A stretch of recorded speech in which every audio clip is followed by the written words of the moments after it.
In my experience, especially with, and I'm just going to use the term high value, like productive, emotionally aware, even non-emotionally aware white men typically don't settle. So they're not like, let's just, you could not even like, how do I want to say this? Like, as a white man, you don't even really need to be offering too much, but usually they pick winners. And I'm saying they very generally, very generally, right? So like in my experience, like if I were to even think about, in my own family, like most of those people married equal or above. The men? The white men? Yeah, the men. The men. Yeah, everyone in my family has either married equal or above or far above. So, like, and far above meaning like a lot of different things, right? But they're definitely, they understand and they see value and they know how to recognize that. And I think if you were to just bust it even more open, like more like men in general are looking for someone or a person to add value to their life, period. And I think that goes outside of race, right? That goes outside of just a white man or a white man preference. Like, so if you're at the gym and you're not offering anything of value, you're not going to get stares. You're not going to get looks. Like that's just the truth, and there, I feel like there's also like an air about you, especially at the gym of confidence, or anywhere that you are at, of confidence.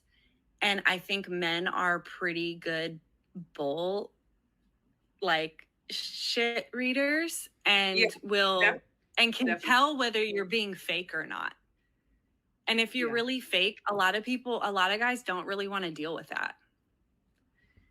And again, I'm not saying anything about this particular woman. I'm just saying, like, at the, finding someone on a hike, like, you're not going to pick up somebody on a hike. Usually people are hiking with their friends and or hiking because they don't want to be around people. So like, you're not going to find someone on a hike. I mean, maybe. You're just saying everywhere. Yeah. Like this guy, where do you find them? Everywhere. They're everywhere. Just look around. Yeah. Totally. So like doing a video, I mean, my first thought looking at that video was just like, you're telling on yourself if you have a hard time finding a population that's like I don't want to say the most likely to be here, but like white people are a majority in the US. So if you're having a hard time finding like the majority of people who exist here, then you're already telling on yourself. Like we know where you're living or where you're coming from. Like, and it's where are you hanging out? Right. Right. And so like all of that matters too. And so it's like there are certain places, and being in the Bay Area for like 10 years, there's places that I knew I could go to where I would be around a majority of white people. Mm-hmm. There would be places that I could go to where I knew I was going to be the only white person there. Yeah. Like if you're paying attention, you can find the places where those people hang out. And then the question is like, how do you assimilate to those environments enough to be appealing? Right. But you hit the nail on the head. It's like at the end of the day, you have to be offering something. Just meeting a white guy doesn't mean that you're going to be getting a marriage proposal. It's like, okay, no. What are you like how are you adding value to said white guy's life? Especially if he's already well established, doesn't really need much. Like one of the things that, if I'm just thinking about my relationship with the white guy that I had like 10 years ago, he didn't really need me. Like I was there because he liked my company. He likely liked how I looked. He liked that I came from a good family and that and all these things, but he didn't really need my help or like need me. And if you're thinking about like being in a marriage with someone, and I say this all the time, is like your job as like, if we're taking the biblical approach to it, is to be your helpmate to your husband. So how are you helping your partner, the person you're dating, the person you're married to? Like, how are you helping them? And what do you have to offer? It comes back to like, what do you have to offer? And does that person like what you have to offer? So basic stuff. Yeah. Basics. Yeah, basics. Hello. How's it going, everybody? Happy, what is it? Is it Monday? I had to think about that. Happy Monday. Thank you for joining me, guys. Super last minute. All of this is last minute, so just bear with me. I want to give a special shout out to those of you guys who are just coming correct, starting off with the super chat. I really appreciate you, Eugene Steele. Good to see you, a regular here. Good to see you. I'm excited about today's conversation. It reads, hearing a foreign woman talk about American Black women is nothing new to me. Unfortunately, a number of Black women present these negative images. Some of them go to foreign countries with those behaviors. I could not agree more. I could not agree more. So thank you so much for that love and support on the super chat. We have a lot to impact today. And shout out to you, Dane C, with the 3 on the super sticker. So again, we have a lot to impact. Where do I begin? It's so funny because of all of the different issues and all the different negative things that people are saying all the time online, there's something about when a white woman puts her words on something, there's just something exceptionally bothersome for Black women when they see a white woman in Black spaces. I just think, first of all, the presence of a white woman in Black spaces, I think, can make some Black women feel uncomfortable. And then God forbid she says something. And then God forbid she says something that's even remotely truthful. It is just like World War III. So this is what we have seen over the last, couple of days. I don't even know who this lady, y'all probably know what I'm talking about. This German content creator who went viral over talking about this basic relationship etiquette. Like not even anything special or cutting edge, like just basic relationship 101. She said some stuff, somehow became about a Black issue. Now all of a sudden there's these like Black nationalists, and I'm like, where have y'all been the last 50, 60, 70 years? All of a sudden y'all want to be pro-Black, act like y'all are Malcolm X, Khalid Muhammad, when a white woman has something to say. Where y'all been the last 50, 60 years? But I digress. Before I go down that road, let's pull up. I want to bring you guys into context as to what is actually being said, what's been said, and why I think there is rank hypocrisy going on, and what I think actually needs to be done if folks want to be serious about seeing change. Shout out to you, Edward Anderson. Good to see you in the building. It said that the fact that you hear these types of messages increase from different type of women show you they're not scared of Black women as they used to be. Right. That's what I'm saying. That's a whole other conversation, because that's a whole other conversation. We're going to get into it. I don't want to go down that rabbit hole yet, but we might. Okay. Let me see. Because yes, she is German of Turkish descent. Yes. So, okay. So a couple of things I want to run by you guys real quick. It's funny because I mentioned something maybe a little over a year ago. I don't know. For those of you guys who are maybe new to the content space, I'll kind of bring you up to speed. Maybe a little over a year ago, content creator, this is when Just Pearly Things was like the big thing, right? She was doing stuff all the time. She was bringing in different Black women, so she was really, although she didn't really claim it, she was definitely engaging in Black cultural themes. And she also, to my understanding, she had close relation with Black folks. And so that made a lot of folks uncomfortable. And then, she went viral when she had said a negative comment about Black folks and slavery. And that made folks all kind of mad. And Black people just tore apart. But you had Black women specifically who were upset at her because she was speaking about, Black issues. And I remember that response. And I said, listen, all you guys who want to pretend like you're Black nationalists all of a sudden, this is fake outrage. Because unless anything changes substantially, unless you're actually willing to make specific changes, figure out how to collaborate and work with your men so that you can perhaps create systems, right? Or create different, basically the systems necessary that are going to build upon this struggle, such of cultural loyalty to you want to feel protected. Like, unless you're willing to engage in the things necessary to build a stronger Black community, this is fake outrage. And something like this will likely happen again. I said this over a year ago. I said, you're going to continue to have women of other races speak on quote unquote Black issues, and y'all gonna get mad about it if nothing changes. I said this. Here we are, fast forward over a year later. You have a German woman living her life, just talking about the most basic relationship skills, and all of a sudden this becomes a Black issue. So I'm going to bring up to you some of what was said for some context. For those of you who haven't seen it, and then we are going to go from there. Give me 1 second. Okay. So for those of you who are on, guys, like, share, subscribe. I don't even know if I have any moderators anymore. I need some moderators. So any members in here, if y'all want to be moderators, let me know. I forgot to mention that I haven't been live for like so long. Like, I don't even think I have moderators. So if somebody wants to be one, let me know down the comment section.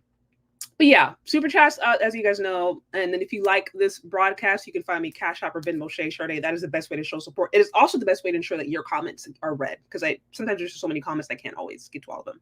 So I'm going to bring up the first thing that was said from this woman that kind of got this whole conversation started. And then primarily I'm going to bring up her response to it, and then we will go from there. Okay. Alrighty. So this one, her name, I think it's I don't want to butcher her name, but I know her last name is Brooks, which I was like, wait, is her husband like kinfolk? Because I know y'all know I just came from a Brooks family reunion. I know he's from America, so I'm like, wait, are we related? But that's besides the point.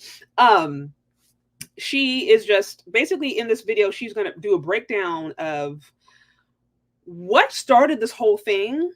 Right. And then she's going to kind of try to explain her point. So I'm going to play it for y'all and we go from there. American women are no competition. And that's how I got my man. That is what a lot of people think I said in one of my YouTube videos, which is going viral on all social media platforms at this moment. I mean, TikTok, X, YouTube, Instagram, whatever platform you're looking for, you will see my face with that caption on that video. And you cannot imagine the shitstorm from certain women is like a really bad case of diarrhea right now. But luckily, at the same time, there are a lot of people who agree with my overall message, which is always any average man deserves a fit, cooperative, feminine wife. Y'all, can I just say real quick, like, this is so basic. Basically, she's saying men deserve to be with women who act and behave like women. This is, like I said, this is nothing new. This is not like some cutting edge information we've never heard before.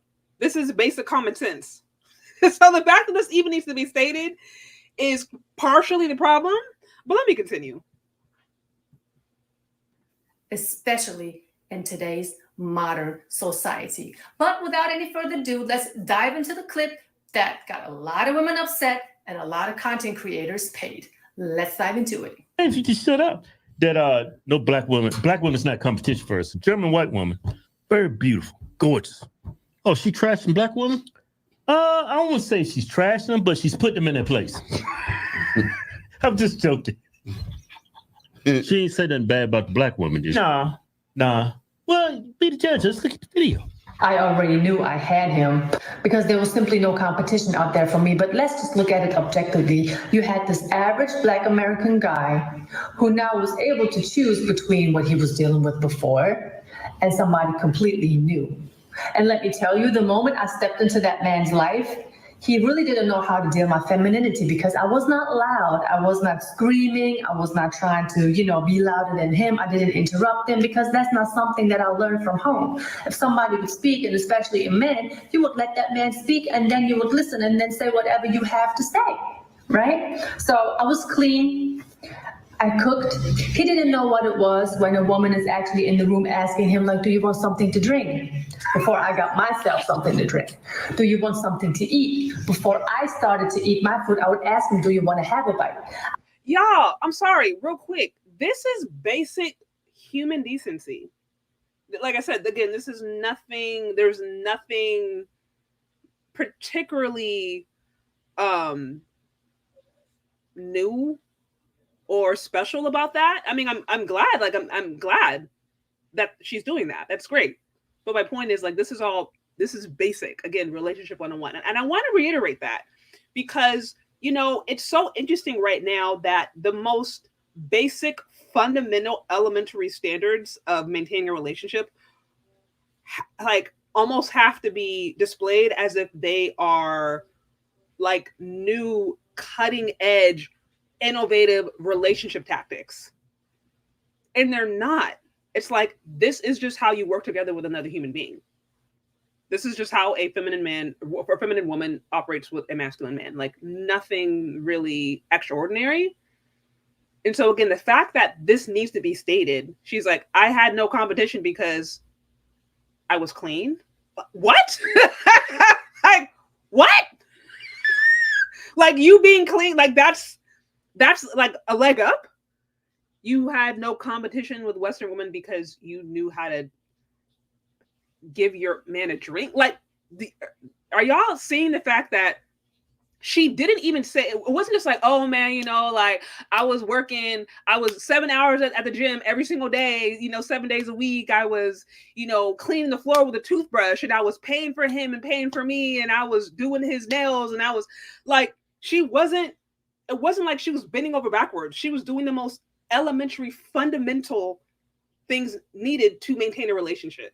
This is why, already the fact that she's explaining, oh, there's no competition. I gave him food. What? I was clean. What? How is that? How is that debatable? Isn't that already assumed? If you have to go out of your way to find a woman that's clean, that knows how to just give her man a glass of water, it's Lord, send the rapture. Okay, let me continue. I'm sorry, I got to get through this. I'm wanting to reiterate what she is saying. This is basic common sense. Just let me reiterate that. Basic common sense. Human decency. Okay. I would come out of nowhere and just have a fruit bowl and just offer him some fruit. He didn't know none of this.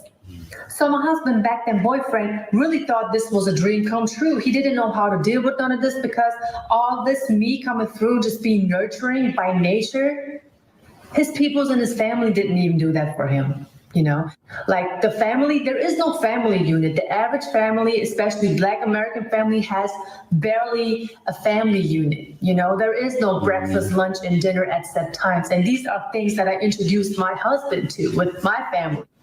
Okay, now real quick, I think that's where folks, started getting real salty. Up to that point, she's just talking about basic relationship standards, like nothing substantial.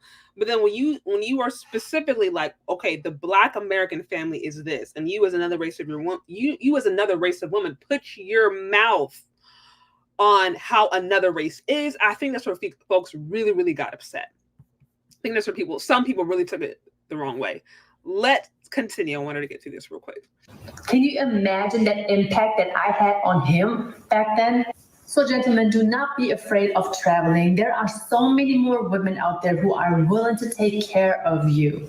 It doesn't matter if they're young. It doesn't matter if they're older. They are willing to take care of you, willing to work with you, willing to be a part of your life.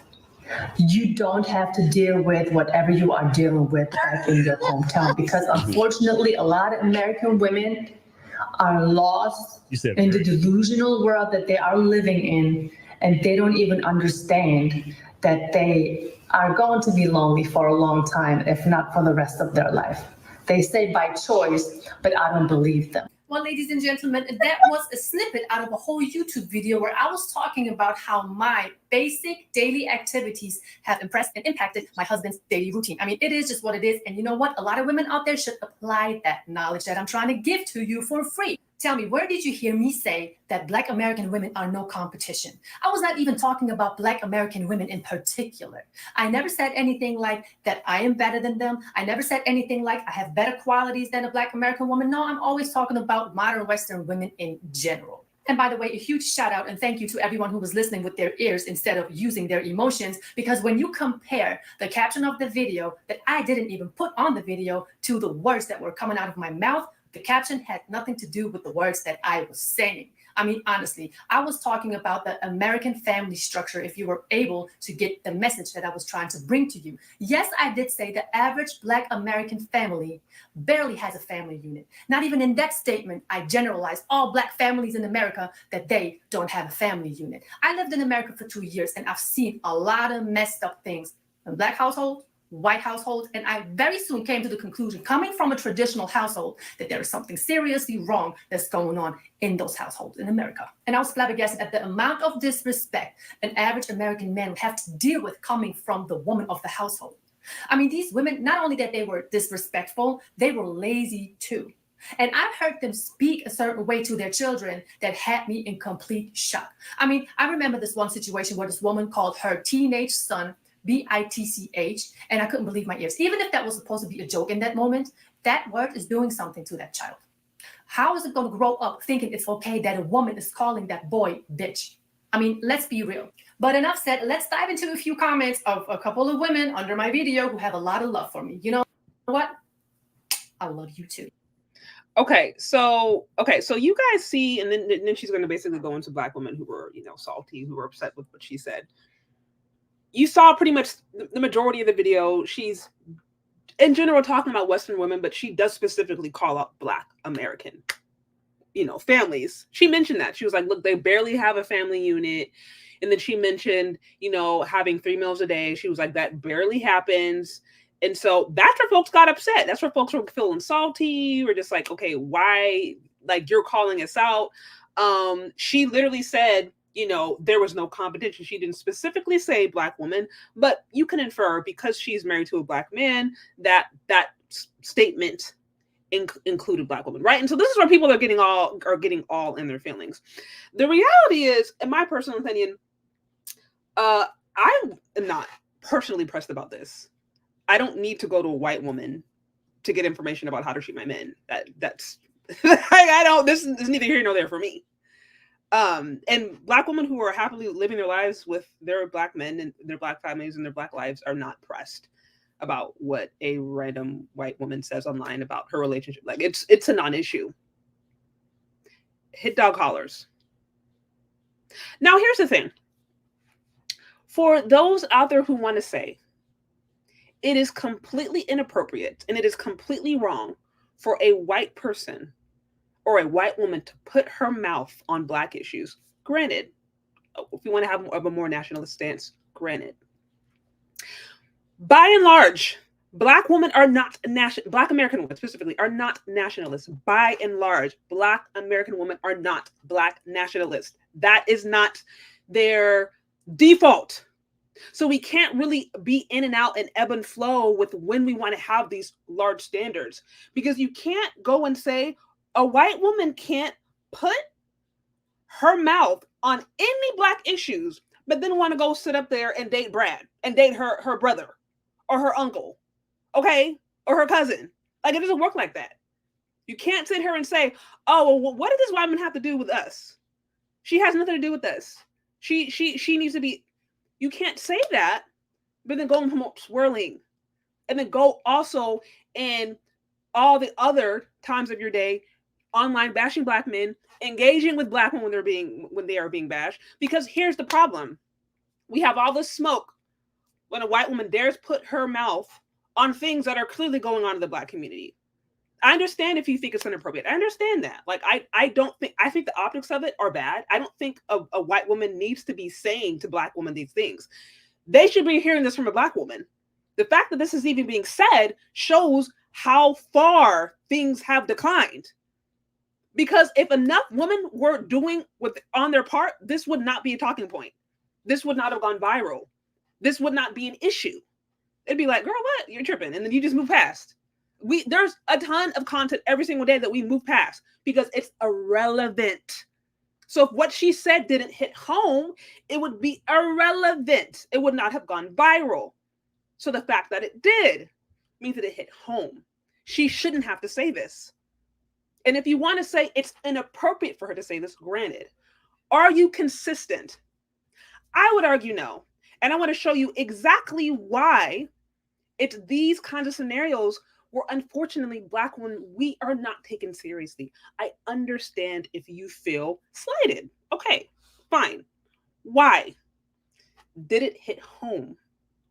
If it hit home, why did it home? Was what she said right? Is what she said resonate with you? Did it strike a nerve?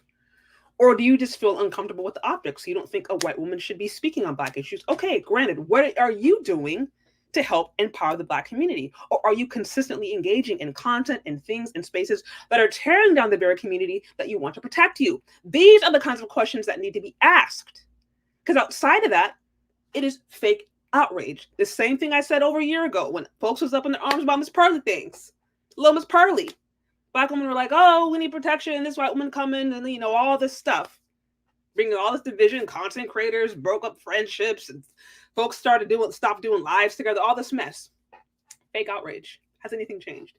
So I want to show you something real quick. And this is a video I did a while back that I think is really relevant to kind of help. Let me see. I'm actually not it. Okay.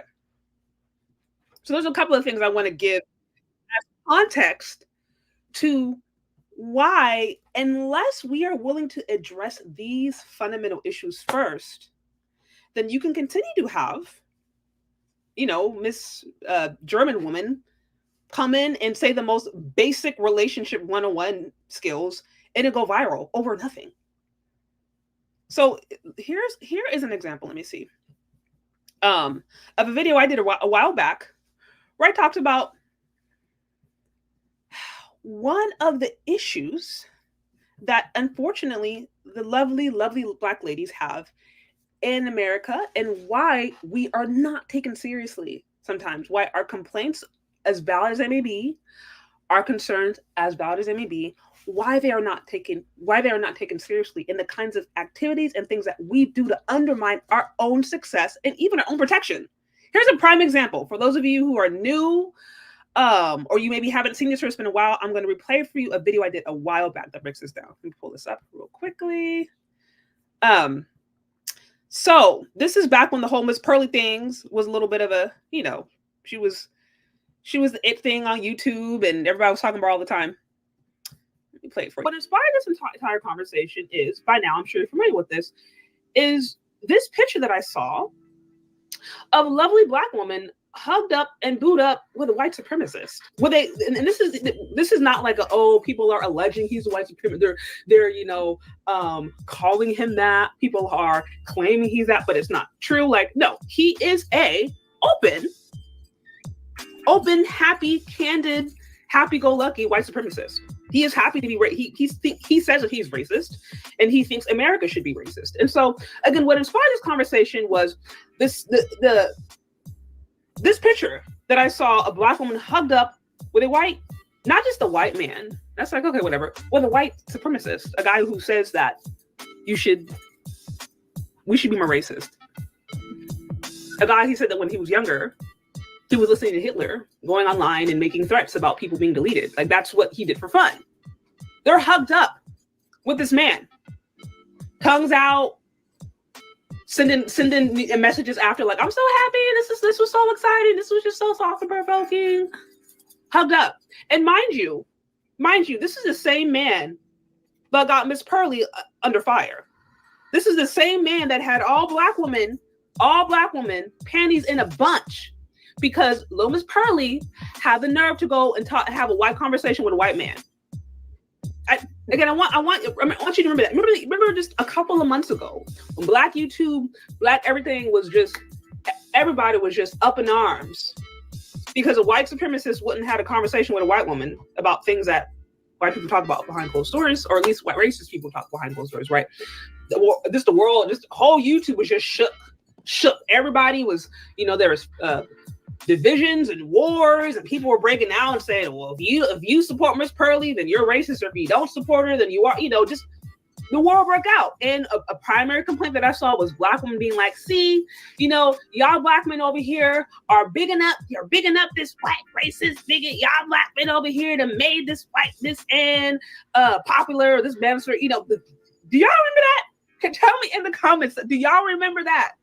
Just a couple of months ago, he got little Miss Pearly things under fire. And listen, I'm not defending her. There are many things that she says that I adamantly disagree with. There's much about her content that I don't agree with. I'll say that. But I also mentioned a couple of months ago, I was like, y'all, I think this is some fake outrage.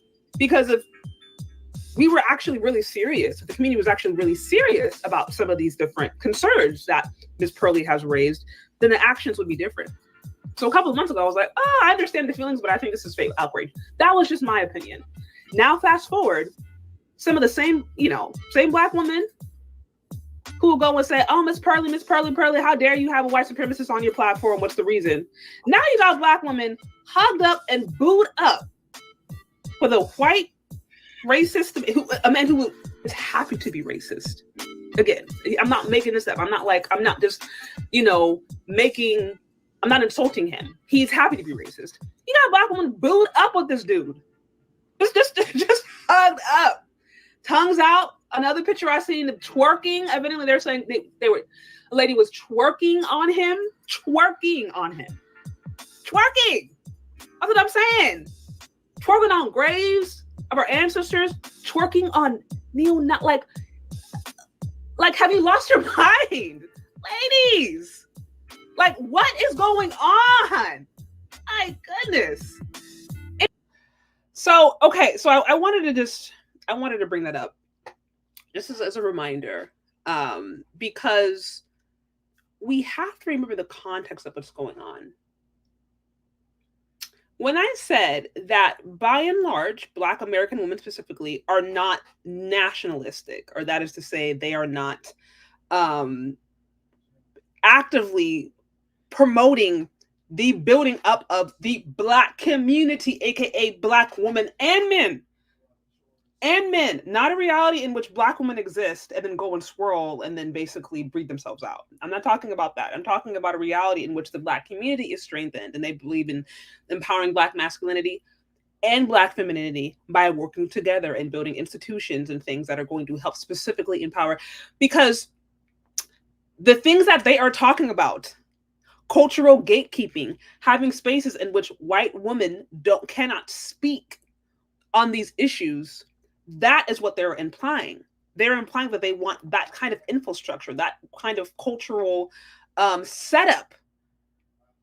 That's what they're implying. But unfortunately, our actions show that we're inconsistent. I showed you just one example, of recently, I think you remember this, where Black women went viral for actively engaging with a white Nazi white supremacist. And I understand some people, we live in a space where it's okay to talk with people that you disagree with, but you want to be very clear that you disagree with them.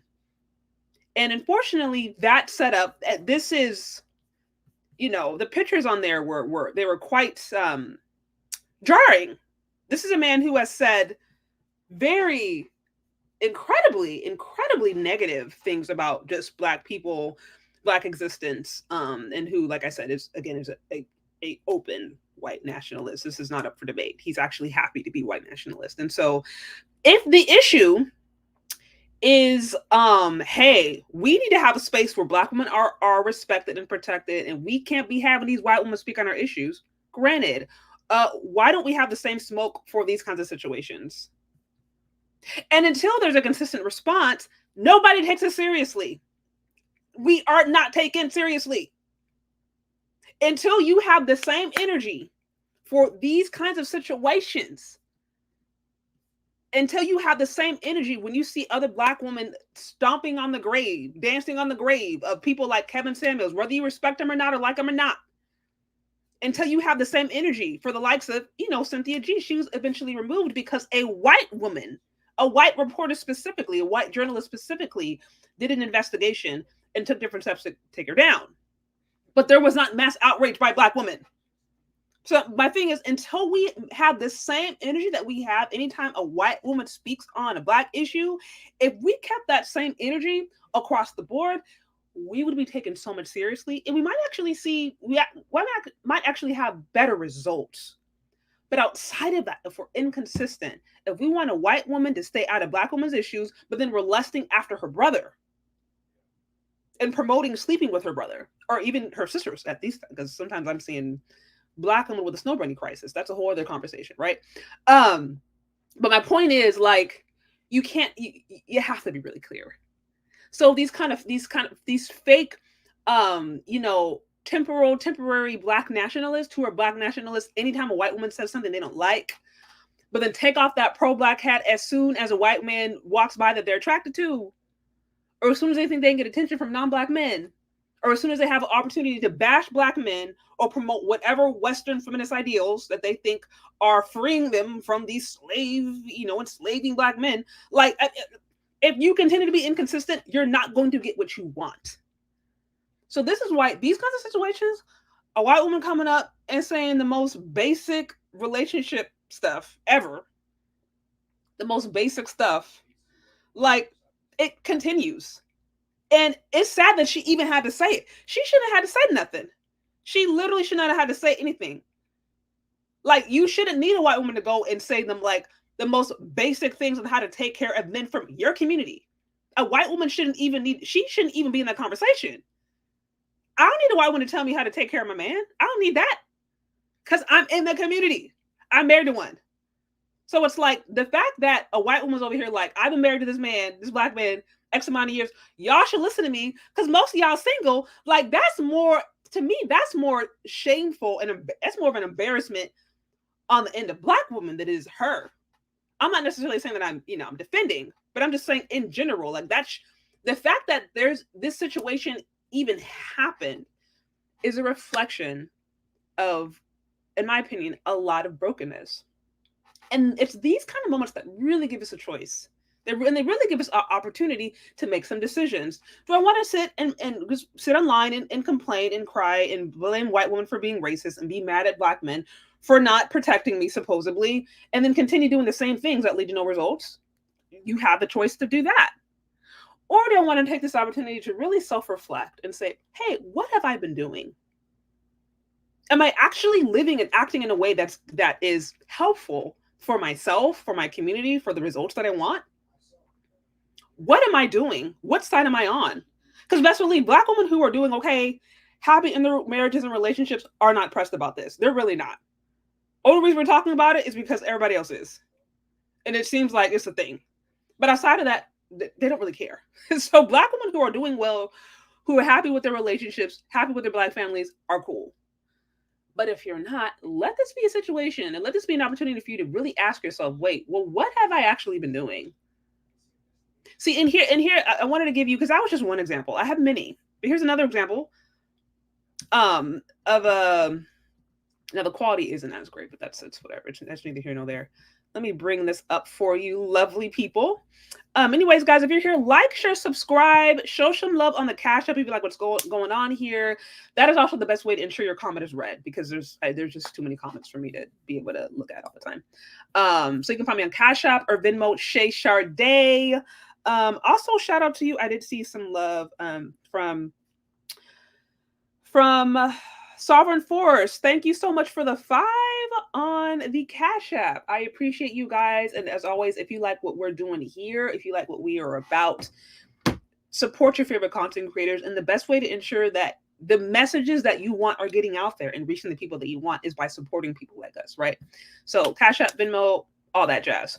Okay, so let me bring up the other thing that I wanted to show you guys real quickly. Okay, this was like a real, I don't want to say real old one, but like, I mean, there are countless receipts, but for those of y'all who just need a little bit of reminding, I can help y'all. When we're talking about being consistent versus inconsistent, these are the kinds of things that we overlook that can actually harm us, right? Okay, so here's another one, me just responding. She realized that a lot of these Black men are the devil. If Black men are the devil, then what does that say about the women who birthed them? Why are we promoting such self-hatred? She realized that a lot of these Black men are the devil. If Black men are the devil, then what does that say about the women who birthed them? Why are we promoting such self-hatred? So this is an old reel that I did from like forever ago. I mean, that's old. But I'm like, my point is, when you have that kind of content going out that Black men are the devil, and these are things that these are conversations and comments that Black women themselves are actively saying out of their own mouth. That's what's going on. That's what's being supported, or at best protected, right? You're not really going against it. Maybe you're not actively engaging with it, but you're just kind of looking the other way, right? So there's complicitness. You have Black women out there who are they're like cursing their own men actively. There's a culture of that. It's not being addressed. There's not this outrage. There's not this fury that you see. Again, going back to why nobody takes Black women seriously. You're over here hurting your own men. You're over here undermining your own community. You are engaging in these things. Then you get mad and act like you want to be all pro-Black, pro-community, pro-nationalist as soon as a white person says something that we all know is true. Nobody takes that seriously. So that is my point.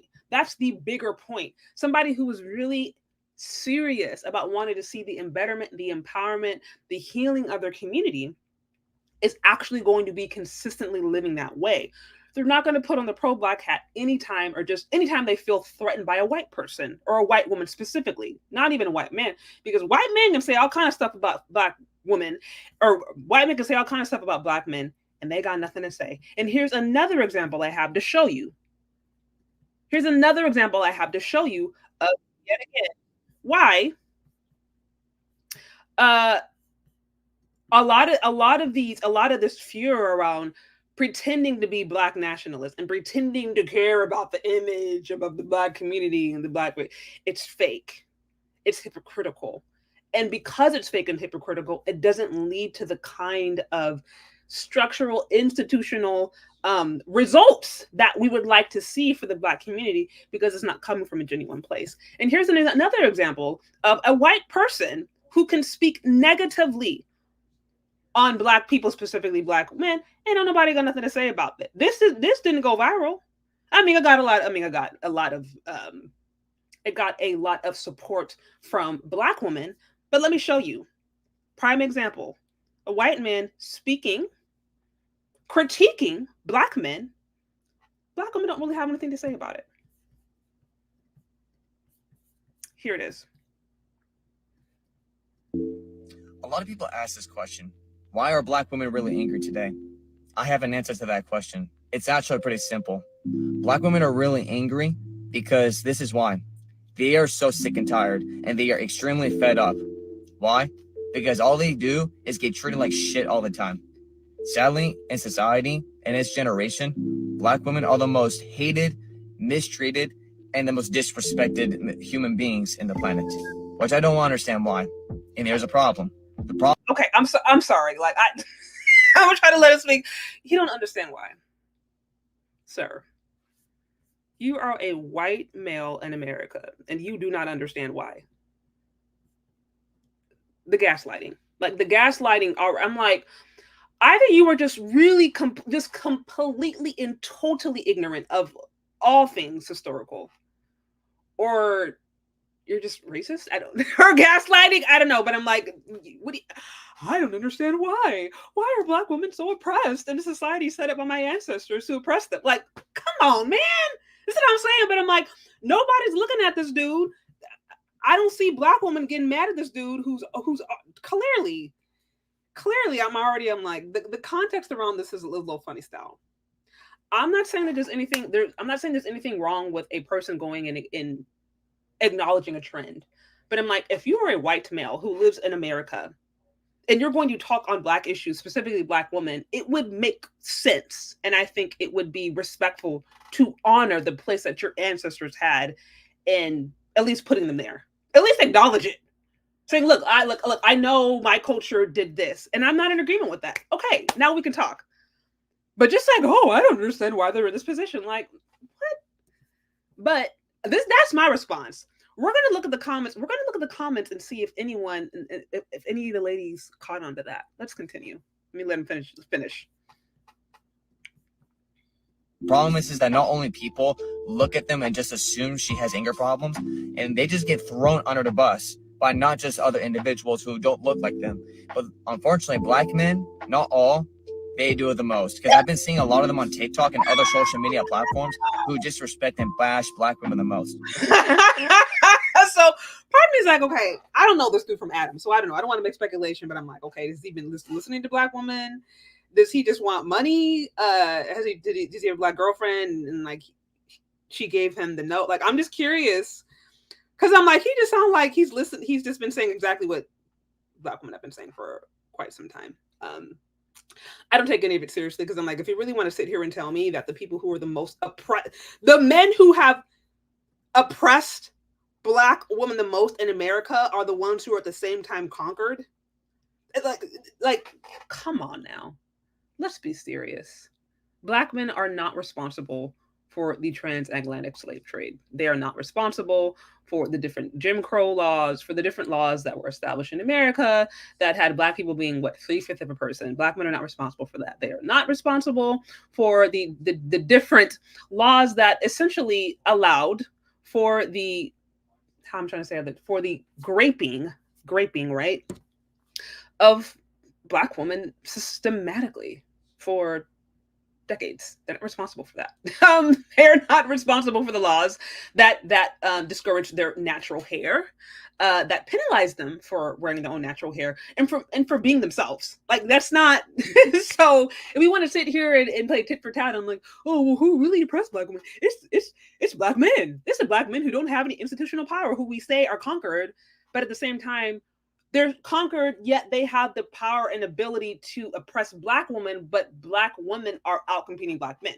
So it's just like nothing makes sense. But again, I wanted to show this to you because I want you guys to think in your mind, what Black woman is going to look at this and be like, this bro is gaslighting. Can you just go home, sir? Like, I don't know what is going on. Do you just want money? What is going on? But like, can you please just go in your space and just chill? Like, this doesn't pertain to you because you're not being honest. But I'm like, are Black women going to call that? Or are they just going to be like, oh, wow, he really understands us? But it doesn't matter. All I'm asking is this, is that people need to stop throwing hate and stop bashing one another and just look at each other and just say, you are a human being and you deserve to be treated with respect, regardless of who and what you are or where you're from originally. Sadly, today, Black women are the most mistreated humans. And they don't deserve it. Nobody does. We're all one race, the human race. And Black women are queens, that they have value, and they deserve to be treated with love and kindness and respect. Black is beautiful. Let me ask you this: how do you know? Wait, okay, I gotta go back real just quick. For your money or for your. Let me go back real quick. I'm sorry on that one. I don't know what is it. I don't know who y'all are talking to saying about this transatlantic slave trade. Then I literally have documentation of where my ancestor was shipped to. I have documentation of that in my own history. So I don't know who y'all listening to, but that absolutely happened. Absolutely happened. I had a conversation with my great aunt, 93.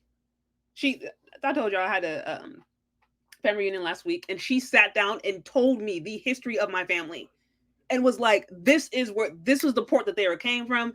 This is the country they came, like all of that." So I don't know who you guys are talking to, but if you just simply go and talk to an elder in your family who lived through all of those different times, they will remind you of what has gone on. And yes, I understand people have different experiences. People have just all kinds of different mixture. But I'm not going to sit here and have anybody lie to me and say, "Oh, slavery didn't happen." Because I'm like, well, if that didn't happen, then why over here asking for reparations? Like, what is going on? Then what do you need reparations for if that was never a thing? But anyways, that's a whole side note. Because I'm like, I see that in the comments, and I'm like, what are you? I don't know what history books you're reading. But the history books that I'm reading, and then all I have to do is just corroborate information with my ancestors, who many of them are still alive. Like, longevity runs in my family, and I'm grateful for that because they can like help me understand things, but they're quite clear. Okay, anyways, so I wanted to bring that up really quick. Now, what we're going to do quickly is look at the comment section. We're going to look at the comment section of this. I get it. I think his hope, I don't even know. Maybe his point was, let's try to love people just for being who they are. But I'm like, if you're going to be a white man and talk about how oppressed Black people or how oppressed minorities are, you have got to acknowledge how your ancestors played a role in that. Portugal, Portuguese played a huge role in the slave trade. That's not even. I think he's from Portuguese ancestry. He has on his TikTok, but that's neither here nor there. I can go back and confirm that. The thing that I really wanted to look at was the comment section. Okay, so you have the context is you have this white man who basically says, "I understand why Black women are angry. It's because Black men treat them bad." That's basically what he said. Now, these same Black nationalistic women who were upset that a white woman put her mouth on the issues of Black community are these same Black nationalistic women going to be upset at this white man who put his mouth on Black men? Are they going to be upset about it? Or are they going to acknowledge and appreciate him for telling the truth? Let's see what the comments say. Okay. So here's what it says. Okay, Black women are the world's cutest in the world. Okay, someone here living a Black woman, ain't nothing wrong with that. It says, Black woman, just know you're beautiful and you're appreciated. Okay, some love. It says, thank you, we really appreciate it and it's refreshing to hear. You're not seeing the comments, my bad. Okay, let me say this again. Let me start from the top. Yeah. So it says here, thank you. We really appreciate it. And it's refreshing to hear. Stay blessed. It says, I appreciate you, young man. Thank you. Another one, it says, we appreciate you, Elton. And there's a little heart emoji. It says, no crumbs left, heart. There's another one. I personally don't put energy into being angry. It ages a person. Okay, et cetera, et cetera. Okay. So another one that says, thank you for your kind words. Thank you so much. God bless you. You are absolutely right. I was saying this today. I love what you said, Elton. It says, my heart, I decided to only be a soft girl around people who love and appreciate me. We should look at each other as God's wonderful creation. So we're looking at all these different comments. Do y'all see one? Do y'all see one that's like, sir, I have no problem with a person, sharing their perspective. But sir, please don't come here and throw my men under the bus while not acknowledging what your people did to my people. Like that is completely dishonest. And that is way off code. That is not how this works. Before you start trying to point the finger at other groups of people, first acknowledge what you and your group of people did first. Do y'all see one comment? Do y'all see one comment? Do you see one? Or do we see, you're very right. Wow, this message is so powerful. Wow, you're so right. Speak, young man, speak. Yes, facts. Yes, true talk. Thank you. Do y'all see one comment? Do y'all see one? So miss me with this fake pro-Black temporary nationalistic approach because it's inconsistent. Y'all can be mad at a white woman for saying the most basic relationship 101 dating advice, whatever. Y'all mad at her. You got a full white man over here who don't acknowledge what his ancestors did to put Black people in their place, but then won't sit here and talk about Black men are the blame. But y'all ain't got nothing bad to say about that. So it's like it's inconsistent. If y'all cool with a white man sharing this perspective, okay, fine. That's the kind of environment you want to create. Fine. I don't necessarily agree with it. I think if you're going to do that, it would be respectful and honoring to the culture to say, hey, I acknowledge that my country directly benefited from the institution that enslaved your people, and that therefore has impacted where you guys are at today. To me, that would be more honest. And outside of that, I'm like, I don't need to sit here and hear your perspective on my community. That's me. That's me. But if y'all feel like you're cool with a man going there and talking, saying all kinds of different stuff about your grace people, that's fine. But don't be upset when his sister does it, okay? Or when a white woman does it. Don't be upset, because that's the kind of environment that you have allowed. That's the kind of environment you have cultivated. That's the kind of environment you have created. And that is my point. When we are inconsistent, and then when we are dishonest about these things, dishonest with others and dishonest with ourselves, they do not reap the benefits of what we actually want. Someone who truly cares about the Black themselves, the Black community, the future of their generations, of their family, whatever, they're going to move in such a way every single day. They're going to engage with different Black people, trying to find ways to bring solutions. It doesn't mean that you always agree. It doesn't mean that you get it right, but you're actively engaging and doing things that are going to help build and repair. And you're going to support those who are doing it monetarily, maybe through volunteering, through promoting those, through sharing those who are doing the work. You're going to support things that are in alignment with helping to build a stronger, thriving Black community. You're not going to consistently every single day engage in bicker and fighting and blaming men, and then calling these women pick me because they're this, and then doing all these different stuff. You're not going to spend 24 hours tearing your community down, and then as soon as you hear something you don't like, act like you're some nationalistic pro-Black something over here thirsting after Brad. Nobody takes that seriously. And nobody takes it seriously when you're doing that with a white woman's hair on your head. Nobody takes that seriously. So it's like, this is inconsistent. I said this a year ago, fake outrage. I'm saying the same thing now, fake outrage. And if the same thing happens a year from now, it's going to be the same thing. So it's like, y'all get to decide what you want to do. I see these situations as these are great moments of reflection where you get to say, what am I doing? What am I really doing? Who am I believing? What am I supporting? What life am I living? What are these messages I'm listening to? What is going on? Because if you were triggered by a white woman telling you how to get along with your own man, like that shouldn't even be a thing. That should not even be a threat. A white woman can't threaten me about my own race of men. That's stupid. That's dumb. So if you're threatened by that, ask yourself why. Engage with why. Let that be an opportunity for you to maybe change and learn some things. Because I've always said, look, it doesn't matter where you're at. It doesn't matter where you're at in your journey. And even the bad things that you've seen, there is always a possibility of change. As long as you are alive on this earth, there's a possibility of change if you want it, if you're willing to go through the steps. But the step one is admitting where you're at, admitting where you just aren't doing things right, where you're engaged in a whole bunch of different effery, where you're screwing stuff up. You got to admit that. But if you can't, then you just continue down the road that you are, which for some people is nowhere. Anyways, okay, guys. So as I mentioned, like, share, subscribe. Let me see if I got. I want to make sure I acknowledge the super chats that I did. The cat super chats I did see says, "Great, keep connecting those dots." Thank you so much, Inspired Truth Broadcast for the $1.99. I appreciate you. Thank you so much, YouTube guy, for the $99 on the super chat. Kevin C, it's always good to see you. Longtime member, longtime supporter. Great guy. Has agreed. Lots of inconsistency in these streets. That's why I'm saying nobody takes it seriously, because we're a little too inconsistent. You're a little too inconsistent. If our lives showed otherwise, our lives would show otherwise. And we'd be like, girl, you're tripping. And then this would be a non-factor. It'd be a complete non-factor. But the reason it triggered it, because I think many women know that it's true. Some women also feel insecure, and they feel They feel powerless in the situation, and they don't recognize that they actually do have an advantage. Black women, believe it or not, have an advantage with their own men. They still do. With all the bickering and fighting and the gender war stuff online, you have broken, upset, traumatized people online who they go online to vent. You have a lot of that. It seems like sometimes the happier people are the most quiet, or they're the ones who are the least listened to.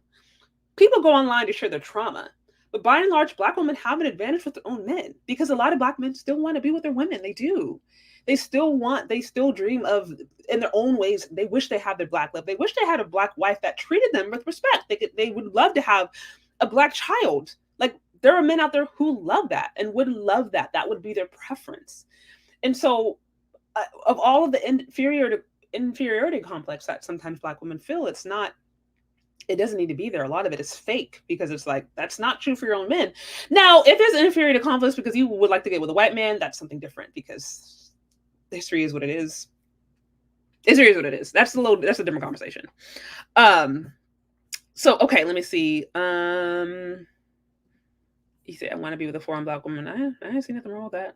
I'm not mad. I'm not mad at a passport, bro. I'm not mad at a dude, SYSPM. I'm not mad at people dating and marrying whoever they believe is right for them. I support that. Now, of course, I'm always going to be an advocate of Black love. I'd love to see more Black love. And I love seeing Black people doing well and thriving. I love that. And so that will always be what I hope I push for, and I hope to help spur on. But I'm not mad at a man if he grabs his passport. The world is becoming more international. And the reality is, it's competition. And I think a little competition is actually good, because that can help women start to not only start to think, but it can cause them to start to consider the value that they might be overlooking. The value that they might be overlooking. And the reality is, with all the pain and all the trauma and all the vitriol and stuff that men have for women and vice versa, there's still a lot of beautiful people out there who just need to be heard. Like, I generally feel you have a lot of Black men who just feel disrespected and unheard. You've had that for generations, Black men feeling disrespected, unheard, dehumanized. And then you have Black women who feel unloved and unprotected. So when you have those on both sides, it creates tension. But it's like, if you were able to address those core issues, those core fears, traumas, the things that led to that, people can still find loving, thriving relationships. It happens all the time, but it requires work, and it requires honesty, and it requires a willingness to go through that process. And that's where that is also why I'm always talking about women. What is outside of how you look, outside of if you're going to the gym or if you're doing your hair or whatever, all of the different time that women spend into trying to make themselves look a particular way. How are you in the inside? What are your internal spiritual convictions? Because if you don't have a spiritual conviction, if you don't have accountability outside of yourself, then who's there to challenge you when you're off? What is there to keep you to check you? Because everybody has time. We all have times when we screw when we do things, right? But that's the importance of having accountability. That's the importance of having a God that you live up to, that has principles, standards, because it helps give you a guidepost. But outside of that, you get caught up in a whole bunch of different BS and just continue to be upset over nothing. And being upset over nothing, I don't want to say nothing. You can just continue being upset. And while many of you guys may be validated in your pain, and you might have valid reasons by which you don't trust men or this and that, is it giving you the results that you want? Is you sitting in your anger, sitting in your frustration, sitting in your bitterness, sitting in your inferiority? Is that getting you the results that you want? And if it's not, then you might want to consider learning how to give it up and find something that actually is going to help you thrive. Anyways, so there's a few of the things I wanted to bring up. Shout out to you, my 2 cents with the $9.99. It says, yes, the Turkish lady said the basics, but this also shows how deprived Black men are the basics. Using the same logic, we can say the same about the white man against Black men. Who's telling the truth? Yeah, well, and that's the thing about it. As I mentioned before, I believe there are Black men who feel, y'all correct me if I'm wrong. I don't want to womansplain, if that is such a thing. I don't want to sit here and act like I know all of the issues of Black. I don't. I'm not a Black man. So you guys tell me if I am misunderstanding this. But in my opinion, I agree. I believe that there are plenty of Black men out there who simply feel disrespected and feel unheard, undervalued, like they have no place. And yeah, I mean, and just for a quick reminder, since this is the time, a little quick reminder of those of you guys out there. I shared this video a little while back, but I know sometimes my things don't be ending up in y'all feed. Let me share this with you guys.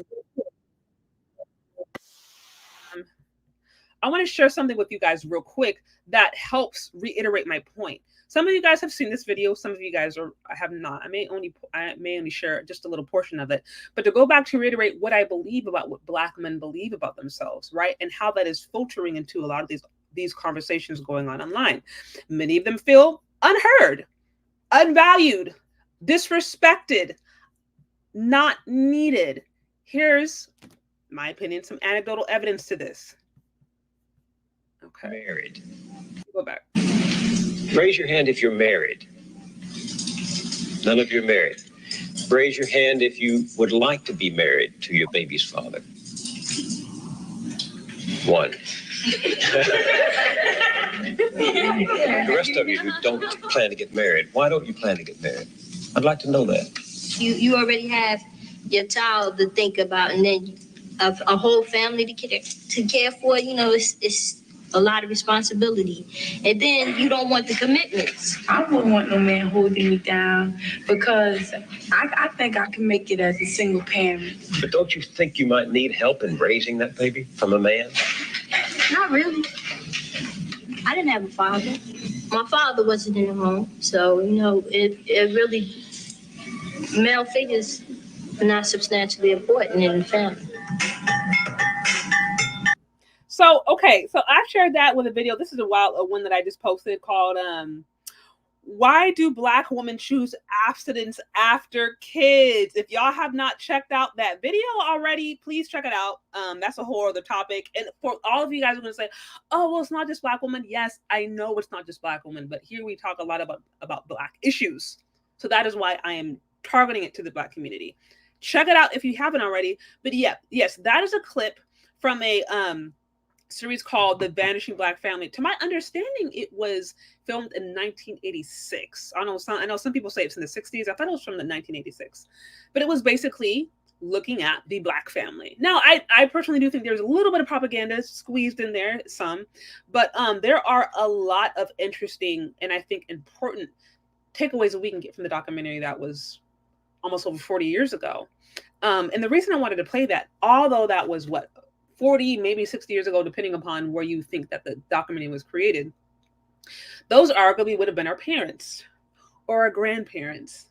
And if we see the mindset of the people at that time, we see the mindsets of the mothers raising those kids. We see the mindset that they had about the men in their community. Those were our elders.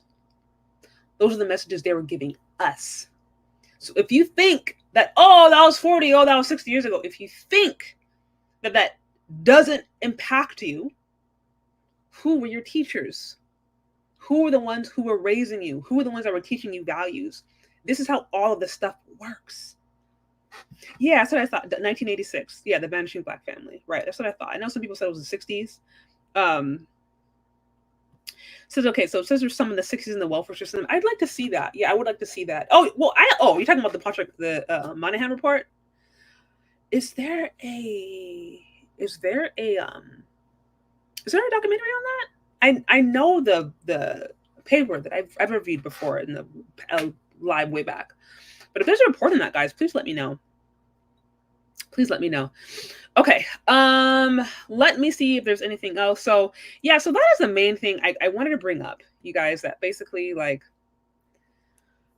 I understand people who might feel slighted. I understand the people who might feel uncomfortable with the idea of a white woman speaking or saying anything even remotely negative about the Black community. Although what she said, many of us would agree with. But if you take that stance, you have to ask yourself, well, are you consistently engaging in a life that's helping to build up and strengthen the Black community to where a white woman don't need to say that? to where you're not threatened by a white woman telling you how to take care of your own men. I mean, the thought of that sounds ridiculous. I mean, could you imagine? Imagine, I'm trying to think of a scenario. A black woman went online and said, hey, started talking about the Jewish community and talking about how she can get her a Jewish man and trying to teach a Jewish woman how to get Jewish men.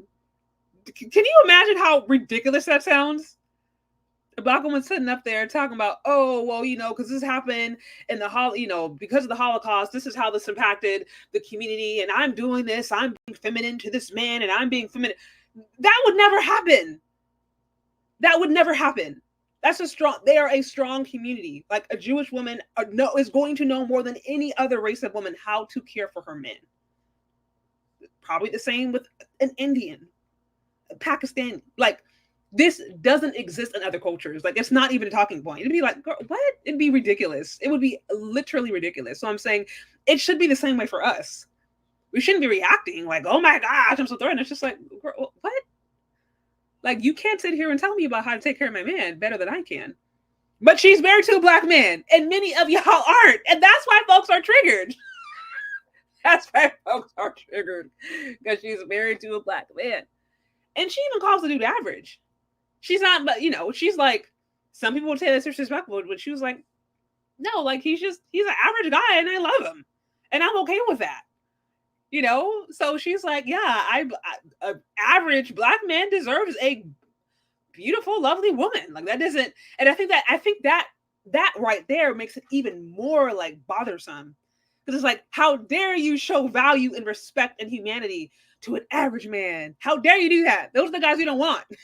Here's one that says, hey, the out of wedlock birth rate for blacks was 25% in the 60s. That was higher than any other group. Really? I thought, okay. And I have to go back to my sources on this. I don't pretend to know off the top of my head, but I know for a time, like black women were like the most married. Like, black people were in general, they're the most married. They're even more married than white people.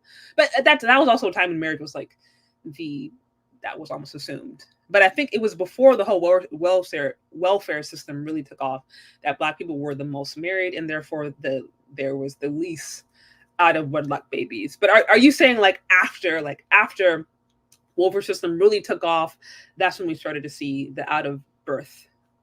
That, like, I want to make sure I'm understanding your context. And if you have sources, please share. I was thinking about doing a live where I kind of like brush up on some of the sources that I've shared with you guys in the past, and then provide some new information. Because I know, like, back when I was early on the page, I would like bring up a lot of sources and like try to show you guys. And so now the videos I have, a lot of times I'll point back to those sources. But for some of the newcomers, I wanted to break those things down and then maybe provide some new sources so you guys can kind of just know where we're at.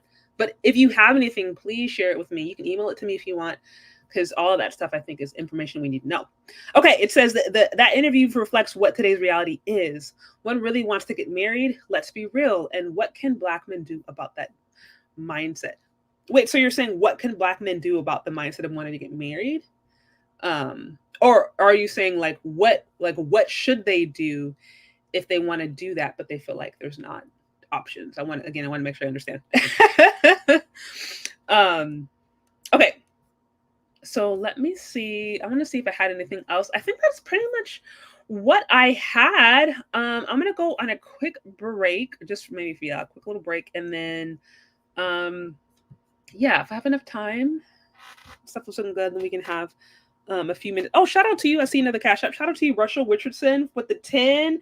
Thank you guys for the love and support. It's been a while since I've been alive, so I appreciate you guys coming through. Like I said, cash app and Moshe Sharday, if you like what's going on here. Thank you for the super chats. And as always, that's the best way to ensure that your comments are being read. So I appreciate all of you guys. I really, really, really do.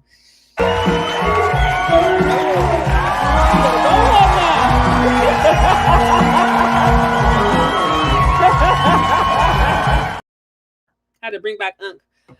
Okay. Okay. Okay, so let's see. We'll go on a quick little break. And then you guys, likes up. Y'all know the drill. Likes up. And Cash App, Venmo, Super Chats. And then from there, we can go from there and move on to the next part.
Okay, so some of y'all asking Cash App. Yeah, Cash App, Shay Sade, Venmo, Shay Sade. Pretty straightforward. They said it's not posted. Dang, that's why I'm like, but oh wait, let me do this. Sorry, you guys. Like I said, it's been a minute. This is why moderators, I appreciate all of you guys. If you could help me with that, post the Cash App, the Venmo, and then wait for people to show support. Also, if you haven't already, we're getting more active back on the Patreon. Me and my husband are doing lives there. I think we're going to be doing one coming up soon with Kamala Harris. I have another interesting one that we just did on the Black Manosphere. Other topics there. So you can find me on Patreon for new content I'm doing there. Old content that I had to remove because it was too much for YouTube. Just new content in general that is just too much for YouTube. And then also our old, like, classic Shay Sade content that I'm going to be archiving. So find me on Patreon. Also, if you become a channel member, you can have just access to other exclusive content. There's things that I share there that they just don't go on other platforms. It's more of an intimate space. We do have private members only live. Sometimes I'll just literally have like one-on-one there with people. And so if you're interested also in a more interactive, personalized group, or just want to have access to other content, you can find me here, YouTube. You can become a channel member, super easy. You can do so for as little as $5. So I appreciate all of you guys. I really do. Okay, so let me, for those of you guys, I have a few minutes if anyone wants to call in and just share their thoughts. You know, my thoughts, again, are really quite simple, that I understand anybody who might feel salty about the optics of this. You have to be consistent about actually in building and engaging with the Black community 24/7. You actually have to be real and honest about your intentions with the Black community, because if you're not, then it's just fake outrage. It's just fake outrage. And Black women who are doing well are not pressed by a white woman who's doing well. Like, they're not. A Black woman is not pressed by a white woman trying to give her advice about their own group of men. Like, Black women it's not even an issue. It's like, you can't teach me how to deal with my own men better than I can. Like, so it's a non-issue for Black women who are doing okay. The only ones, in my opinion, who are really pressed are those who are not necessarily doing okay. And I say, hey, that's an opportunity for you to really look at the mirror and say, what am I doing? Am I engaging in things that are helping me or not? And listen, I'm not saying you got to sit here and listen to necessarily her advice. There are plenty of content creators out there. There are plenty of resources out there that can actually help you get the goals that you want. I know I haven't done live with her for a while, but, you know, I've had Security Boss on there. She talks a lot about marriage. She's a beautiful, dark-skinned Black woman who has done a ton of content and focuses on not only just marriage, but what was God's intentions of marriage, understanding biblical covenant, understanding the importance of being a wife, the role that means, the calling that is, and not just physically, but the spiritual calling associated with that. So great channel where she really breaks that down. I talk a lot about femininity on my channel. You have other content creators out there, Crimson Cure, Danique and Brie, who've been saying the same thing for the longest. Like, just have basic decency and common sense, and you won't have an issue. So it's like, there are resources out there from women, just even content out there from women in your own community, to where you don't need to go to a white woman and get upset. Like, you can find it easily if you want. Look in your own community. Even, like I said, people who mentor me, the church that I'm at, my pastors, they just celebrated 40 years. They just celebrated 40 years of marriage, and they still like each other. Not like them old folks that be together for 50 years, but they can't stand each other and live in different rooms. Like, they actually like and enjoy each other. So I have mentors in my own life who help me understand daily. This is the role of being a wife. This is what God actually intended. It's not about just a business contract where you can go marry a person for 2 seconds, break his heart, and then you get half his assets. No, this is a calling. This is you and a man and a woman coming together with a covenant for God to build a legacy that is going to impact generations. That is what God intended. So I'm saying, so there's space for that, and there's space to grow into that, but it's going to require you getting off your high horse, getting out of all of the bitter and angerness, doing some soul searching, getting your heart right with your creator, and then actually learning how to change your ways and learning what it actually means to get along with your men. Because many of you guys, that's what you want. You just don't know how to do it. And instead of just saying, I don't know how to get along with men, it's easier to just complain all the time. But I'm like, that's not getting you the results that you want. You can change. Okay. So that's my little pitch. Also, yeah, that's my pitch. So, okay, I'm going to bring up some people who would like to call in. We can talk about this a little bit more. And also, like I said, for those of you, I have my other channel I'm going to be building up a little bit more where I talk specifically about spirituality. That is for me, that's foundational to my life. My walk with Christ, and that is key to everything that I do. How I do my business, how I'm, work with my husband, my values. And so any of you guys who are interested in that, you can find me there too, The Sacred Life. Let me bring up this link. I've been trying to find it. Okay. So I'm curious what you guys have on the whole thing. And let me be clear, y'all. So let's set little guidelines. We're not here to bash anybody in particular, right? Not that I think anybody's going to do that, but let's just try to keep it respectful. That's my 2 cents. Let's just try to keep it respectful. Okay. Y'all know the drill. Okay. Y'all know what time it is. It says, okay, Shay, it's good to see you live again. Keep up the good work as always. Thank you. It's been a minute. I know this is a little last minute, but I thank you for joining. Okay, anybody who wants to call in, I do have a few minutes. Shout out to you. I don't want to butcher your name. I do not want to butcher your name. Let me see. If I butcher your name, please forgive me. I think it's Cash Up a Kabako. If I butcher your name, please forgive me. But I really appreciate the support. I really do. Okay, so we got a few want to call in. Kevin C, what's good, Kevin C? It's good to have you. We got Game Changer in the building. What's going on, Game Changer? Hey, what's going on, Shay? Yeah, hey, hello. How you doing, Shay? That was actually pretty good commentary. I'm glad that you did something about it because a lot of the angles that people are taking on this, they don't seem to be, looking at it from the right angle, or they're not framing it correctly. That's kind of the mistake that I'm seeing. And then I'm glad you actually called out the inconsistency and the hypocrisy. Yeah. There was no outrage when, the white guy did it. It's only outrage when, you can make the argument that she's in another country and that she may not have, all the details, and that she may not be completely read into American culture, Black American culture, and all this other stuff and everything else. Still, one of the things I was trying to figure out is that, okay, even if, take away the fact that, where she's from, the race, the gender, and all this other stuff, look at her talking points. What was she saying? And is there something to it? And if that's the case, then it does, you can even critique her for that too, for being, outside of the country, not being Black, all that other stuff. But what was getting lost that I didn't like was that nobody was really drilling down on what she was talking about. It's just basically, we're going to focus on her and we're not going to actually deal with what it is she's saying. And that's the issue that I have with this whole thing. And I saw that with a lot of people, mostly the women and some of the men, look, dudes, Black men, if you're going to pander, I don't know what it gets you. I really don't know what it gets you. It doesn't get you any women. It doesn't get you any sex. Maybe it gets you money. I guess that's what you get out of it, because I don't know what the point is. But the thing is that that's almost just as bad as anybody else giving outside critique is men within the race literally pandering just to, just to satisfy the women. Because I don't know. The only thing I can think you can get at this point is money. That's really what you get, Kevin C, is you get the possibility of box is what you get. And you also what you don't get is a definite not box. because the way they feel about it is, if I don't pander, then I get a definite no. I get a permanent, you do not get this box ever. But if I do pander, I get a maybe. Now that maybe is a no. They just don't know it's a no.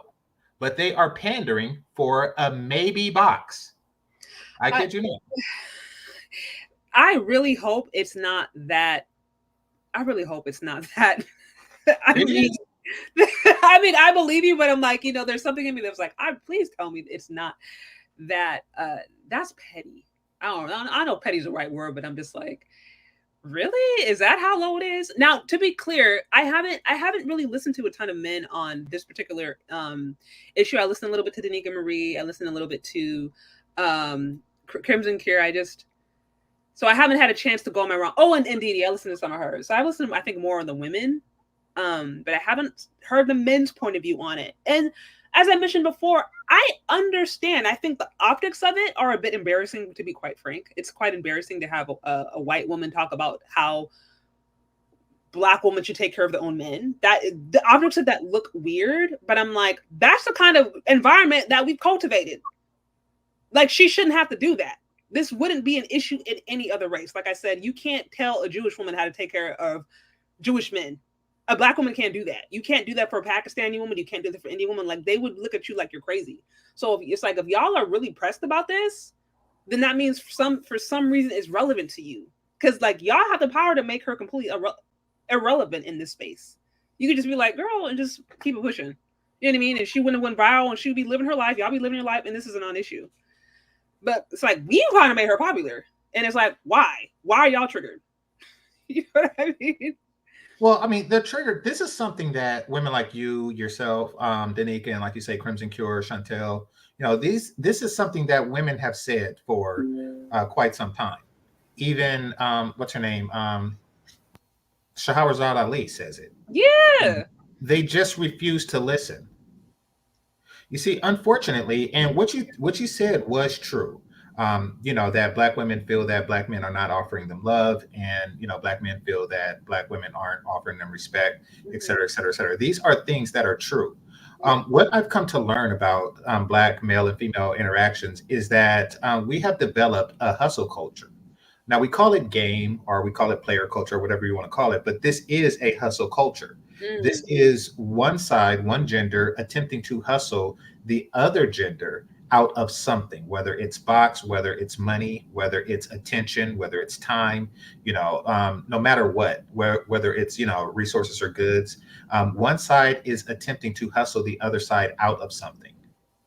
Now, for a lot of Black men, this is the only world that they know, how to get as much as you can from the person while giving as little as possible to said person. Once another concept, another culture, another world is introduced, they are going to gravitate towards that. And that's why they're getting defensive, because this, what this woman did was she introduced a different world, a different, a way out of this, contentious culture that we develop for each other. Right. And that, I think, really what it boils down to is competition. And that is funny to people, because what she's saying is like, hey, men actually have options. For all this expand your options, Black women expand your options. What she's saying is like, men have options that actually go international options, and that is a threat to a woman who's been like, no, I still want to feel like I have primary access to control over these men. And the thing about it is, as I mentioned before, it's like these Black women actually don't understand the privilege that they have in the lives of Black men. Like, y'all should be like just completely knocking it out of the park as far as how to treat your own men. Like, this should be easy. And if it's not happening, it's because you don't want to do it.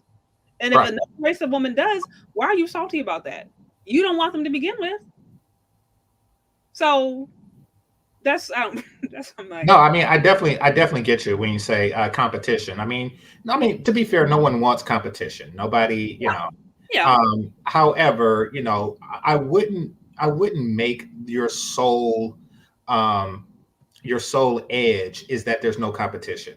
I think that for a very long time, this particular group of people, this gender ethnic group of people, have depended on no competition forever. It's kind of like, before desegregation, you had those segregated stores, and the owner of the store had no competition. So, it's like, I don't have to mop my floors every day. I don't have any competition. I can raise the price a little bit. I don't have no competition. Like they have gotten used to that. They've gotten a little too comfortable with it for far too long. And then once Rayleigh's open up and say, "Hey, come on over," they like, wait. Loyalty. It's like it's kind of like that effect. Right. Absolutely. No, I hear you. So let me see who else we have here. Chaos Ren, what do you have on the topic? Well, there are many things. I'll have to cover it, but I'll say this to keep it short. I'm not sure why this is such an issue to the point we have other race people, talk about our community, even to the point now that our people get too much in their feelings for what non-blacks say about us, from the women and the man. We all know the men that when they cater to black women is always to build the numbers up. And once they get the numbers up, they disbar like anything else. That's just a given fact. You get me? There's a consistent Caucasoid man that has handled with solely specific purposes for black women. Right. And if I'm wrong, I tell people look at TikTok, especially because that's where most women are harving it. Type up, look at it. Pay attention to their TikTok. Once you see their timelines from when they start the page till now, you'll find a trend. But like I said, most people that consume content don't go back to the history of things. Now with Soraya Brooks, she is married to a black man, yes, as we can see front. Yeah. So obviously, her talking about what German women do to American modern women does is totally different. And she did live here for a short period of time. But the point is this, that from her point of view, that she knows that most modern women in America, your standards are unrealistic. And now they're unrealistic, you put these standards to permanently make you single, alone, with cats, and engage in, carpet with ladies. As simple as that. I can't. The carpet. I can't. I know it's PG. I'm looking at some of these comments. Kevin C, did you have something you want to say, or was that Game Changer? That was me. Oh, okay. Yeah. I was actually responding to one of the comments that's here. Name is Russell. He said something about we don't want competition, we want respect. Respect is a byproduct of competition. And really the lack of respect is what, like I was saying earlier, we want to withhold as much as we can from the opposite sex, including things like respect, in order to get as much as possible. So yeah, that's part of it. And also respect it's important if you're trying to hustle someone or leverage someone, and you teach them how to respect themselves, which is what happens when you respect a person. They start to require it. They start to, look at it as a standard part of things. People that respect themselves behave in a much different way. And that way isn't advantageous to certain women in the mating market. A man that respects himself will not tolerate a woman who speaks to him a certain way in a relationship. And so they want to, not have him get used to that feeling of respect, of self-respect. A man who respects himself wouldn't go to the gym every day so he can be with a woman who is 85 pounds overweight. That's not something a man with self-respect does. That's really part of a very long-term mating strategy. You said a long-term. Well, something else that should have came out of this too was, okay, like I always go back to the talking points. Okay, so let's examine what it is she was talking about. Let's do a deep dive into that. Let's generate an actual conversation. Nothing was coming out. Matter of fact, some of the comments I left on a few of the channels that were kind of having this conversation, I was like, look, is it possible? Can we look at this low marriage rate? And maybe people outside are looking at that and going, hey, Black people used to be married at an 80% plus rate at one point. 60 years later, it's down to 30%. Can we investigate that and see what happened? No, it was just we're going to attack the white woman. Yeah, that would actually be Don't quite. make her the focus and the topic of the discussion. Draw some actual, points out that relate to maybe what she was referring to, maybe how men are treated, and then and have some intelligent and logical and even common sense discussions about that relate to marriage, relationships, family, what it is she's talking about, and just remove her from it altogether and just drift into actual intellectual dialogue that nobody really wants to have. It's just no, we're just gonna attack this white woman. And then we're gonna call her names and all this other stuff. And we're not gonna even try to draw out anything. I actually when I would leave comments, I actually drew it away from her, and I would say, well, maybe when you look at the marriage rate, and then is that not related? People were fighting me back. Oh, that you got bigger problems than that. Yeah, okay, well, let's relate to that. No, you don't. You really those don't. problems are. Let's talk about it. Nah, I don't want to do that. I'm just going to drag this white woman and anybody who now here's one thing I would say that she could have done better.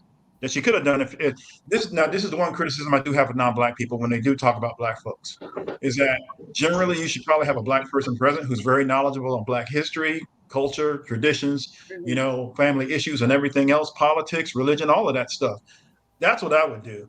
I'm not going to sit here and talk about Hispanic and not have a Hispanic person who's who's read into the actual culture, who's grew up in it, who understands the history and everything else. I have perfect faith. I have great faith in white people, Asians, Hispanics, and all these other groups that they can solve their own problems without my help. If they need my help, they'll ask me, right? So, but if I'm going to speak on them, then what I would do is I would have somebody who's more of a specialist in that field, at least somebody who grew up in the culture, who understands it and can relate to it in some way. That would be my main criticism of people who are not black talking about black issues. They generally seem uninformed. She didn't seem that bad about it because she didn't try to make it specifically just about black people. She tried to start in general American culture, and then she kind of went a little bit wider with women, and she kind of drilled down to black American women, and then whatever, and that's kind of where it led. But when it comes to that would be my only criticism. Well, that's one of my big criticisms of non-black people speaking on black issues. They don't seem as informed. I know they're trying to help, but they don't really come off as helping the cause. Well, I see what they're trying to do. Yeah, you can go. No, you can go, James Changer. Then I'll jump okay, thank you. I understand that critique, and I often would apply that particular critique when the problem is broad and difficult to solve. As the Black community have many of those. However, when the solution is obvious and easy, then it's really not. Because a lot of cultures, a lot of people of different races, what they do is, they pretend to be, I'm trying to help, but really what they're doing is they're trying to bring attention to the problem in comparison to, their own community. Exactly. Yeah. It's not actually not genuine. Yeah. Not legitimate. And so that's where I think I have to say I agree with both of you guys on that point. Context matters. Like I said, the gentleman that I shared on TikTok, I have no ill will towards him. I want to say that he's a Portuguese background. He's some European background, and I'm like, so I don't mind you necessarily saying something that you noticed. The issue for me becomes now when you're pointing out obvious issues about another community before you were first acknowledging the hand that your community played in that issue. That's where I really start to be like, wait, this is illegitimate.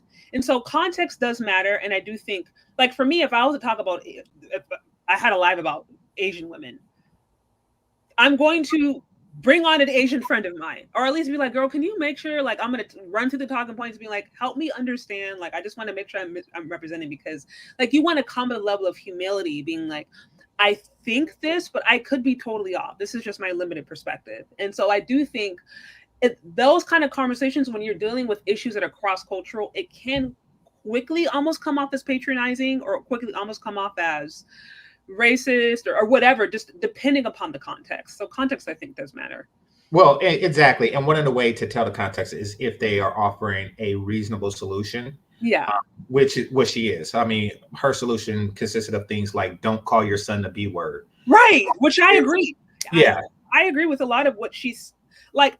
There has been times where all the time, first of all, I don't even like the way I feel like Black folks talk to each other. Even the way that they sometimes folks joke with each other, calling folks a B word, N word. I'm like, I don't rock with that personally. And I understand sometimes it's joking, but I'm like, especially if you're calling your kids out of their name like that, like what is that saying about their subconscious? Because they're not getting positive messages about themselves outside. Black men, black boys are not, little black girls aren't. So where are they getting those positive messages about themselves? So that's how I agree with her on that one for sure. And black boys, I mean, you know, because the word has a different meaning as it applies to men. Yes. And it's far worse. So, yeah, and that goes back to what I was saying about valuing themselves. It's important that he doesn't value himself, because then he will, you know, get a woman that complements that value, and that's not going to be a woman like her, unfortunately. So, you know, he is being set up to fail. Right. You know, I don't deserve a woman like Shay Sade because I'm a B word, you know. So what, you know, what? That's what. Yeah, exactly. So they want to keep that mindset to keep this anti-culture going. You know, it's unfortunate. I mean, Right. and perfect example of what I was talking about. We have Jose Chavez in the you know, who's typing in all caps for whatever reason. Wait, okay, what's going on? Okay, this is where I'm like, moderators, y'all. I'm like, because I'm over here looking at you. What's Cut going the cap. Huh? What, someone said something in the chat room? No, but I mean, but no, he's making observations without solutions, you know, about black homelessness, which is a major problem. So I mean, it's perfect because I'm looking at that to make a distinction between what he's doing and what the woman was doing, and she was offering basic solutions. Yeah, like there's because as someone who actually, I have been in California my entire life, live in the San Francisco area where there's I live in the San Francisco Bay Area. I grew up in Oakland. Yeah, that's where my family's from. So I'm in Oakland all the time. Like I was just. Well, me too. Yeah, it's small world. Yeah. So it's like, yeah. And I want to make sure Lulu, because Lulu's been hanging out. I want to make sure. Yeah, did you put this on subscribe mode? Huh? You put on subscribe mode? The chat room. The subscribe mode. You put on subscribe mode? The chat room. I don't think so. Did I? You should. But anytime somebody making remarks, that means they're not subscribed to the channel. Wait, when they're I don't know what I don't think I did that. You're saying like when they're making like crazy remarks like that. No. It's go to edit on your channel if you're on your phone, and then look at your customization, and it'll say anyone or subscriber. Just double check. Okay, and I don't. Okay, now on that note, I think I just put them on timeout. Anyways, but I want to Lulu. I know you've been hanging out. I know you had some things you wanted to add to the topic. Yeah. Hi, can y'all hear me? Yes. Yeah. Okay. So I know that the woman, the Germany woman, one, I just got to give her props. She's very gorgeous. I don't think she's really, and I got to hold both black men and black women accountable, because we tend to seek validation from outside sources. But the one thing that I can say about the German woman, she kind of sort of gave some solutions, but she's at the same time, it's because you have a black spouse does not necessarily mean that you are qualified to speak on black issues. So it's like, no, you should not be calling your son the BITCH. That's how black manosphere and the red pill blacks come from. You shouldn't be doing. I try to do the best that I can on my platform to like say things that I know are factual and truthful versus because I know there's always people be making up stuff about people and making up stuff about stories. And TikTok is really bad on promoting fairy tale relationships. And I know you did because I've been following your channel for quite some time now. I know you had talked about this, like, you know, with black women and white men are the fastest growing interracial relationships. Well, that's due to the swirl and divestment movement. It was a friend that I brought on who talked about that, and I challenged that because I was like, okay, again, interracial sex is a lot different than marriage. White people are still very loyal. They're gonna. I mean, it's naturally to prefer your own. I mean, I have no issues with that. Just be honest about it. But it's just like, I just black girlfriend, bro. But your parents will never approve, because I've been around those people, and I just know that. I mean, what I said. They will Well, not. I mean, when it comes to relationships, especially with women, all you need to do if you want to push a number or push an agenda, is offer a group of people an offer that they can't refuse.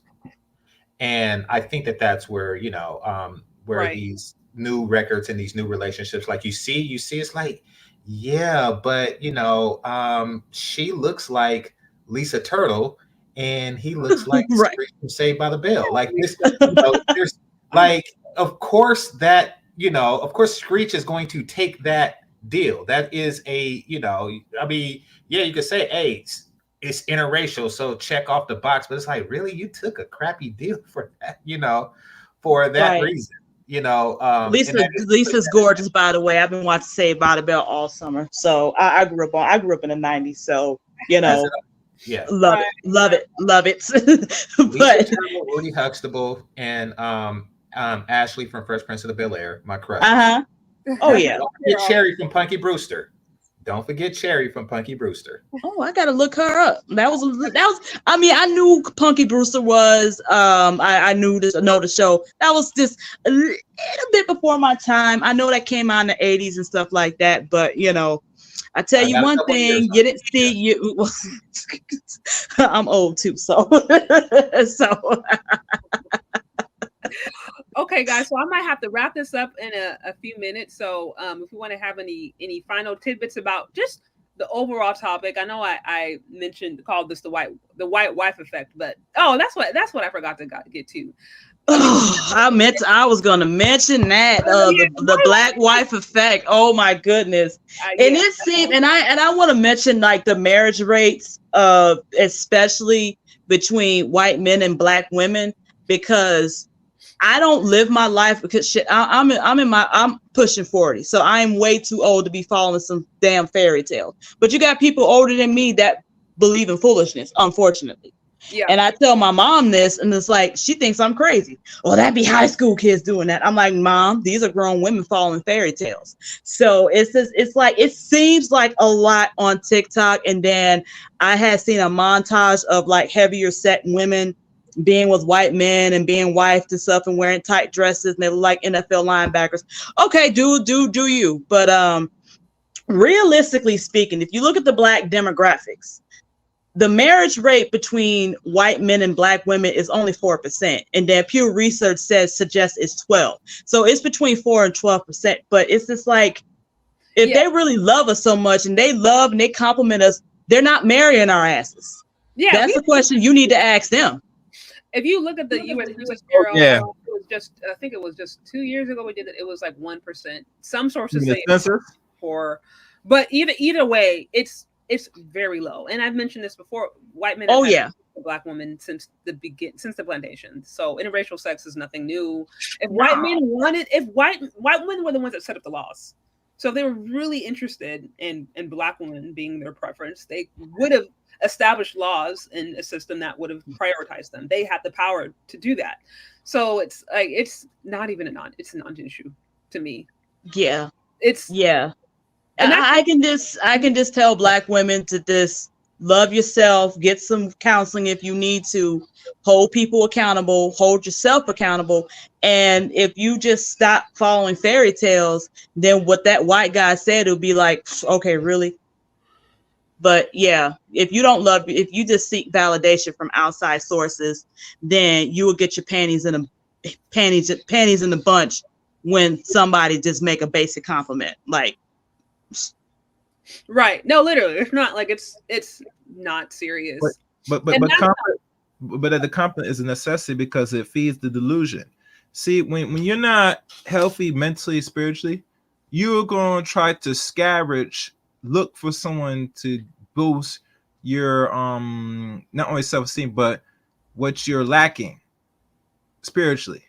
And for a non-black person to say small things to you or make broadcasts, that's enough to fulfill the prophecy for a lot of black women. You get me? And trust me, sex is nothing nowadays because let's be honest. I mean, they don't value much. They out here doing it with little effort to a very small group of men. So I'm not sure why they think sex is so important. Right. No, it's not. They think because they're willing to sleep with them that they love us. Like, No. and then I'm just curious to see what percentage of Black women would actually be open to dating white men, because TikTok make it seem like a lot, like 50-something%, but realistically speaking, because I don't know swirlers and divestors. I happen to surround myself with a group of Black folks that prefer their own. And every Black woman I speak to, when it comes to their interactions with those individuals, it's like, oh yeah, it was mainly because of the fetish. Like, you know, I'm just curious to see what that percentage actually is. 50%. Most Black women are not swirlers or divestors, granted. Right. That's what I'm saying. Like realistically speaking, if I had to give out, and I don't think it's been any research that has come out, because I know says, and that's why I follow your channel, because you're real good with research. I'm just curious to see like that number, what exactly the number is that still prefer their own. I bet you it's probably 80%. Now and let me add this for context, and then I'll have to wrap this up. We can get final words. And I actually meant to share this and I forgot. I do feel like I kind of want to do. I'm trying to think if I want to do a live or a breakdown, because anybody who knows me knows that I read the book The Dating Divide a while back. I think it was maybe a year or so ago. A lot of 2021 book, yeah. Yeah, they give a lot of. I know you and a couple other channels that I follow reference the Dating Divide book and like the stats and all that stuff. Yes, but now the reason, and that's just one, but it's a rather important study because it was done over some time, and then it was done by a group of sociologists. And so there's actually a screenshot here I meant to share and I forgot. But is it that study from University of Colorado? Because I know you've read. No, that's different. Okay. The body that does not compare, where it's looking at white men's preference. No, that's something that was done. That was done in 2012. I had read that, and I'm like, that was really because I know you've done some videos and you've referenced that too. Yeah, so that's what. Yeah, so that there's that one. This one was done, I think, back in 2019. I think is when it was published by a team of sociologists.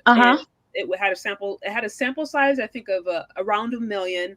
They looked at online profiles. They did online activity. They also did in-person interviews. And I think there's a few of the metrics. They break it down in the book, like basically the methodology.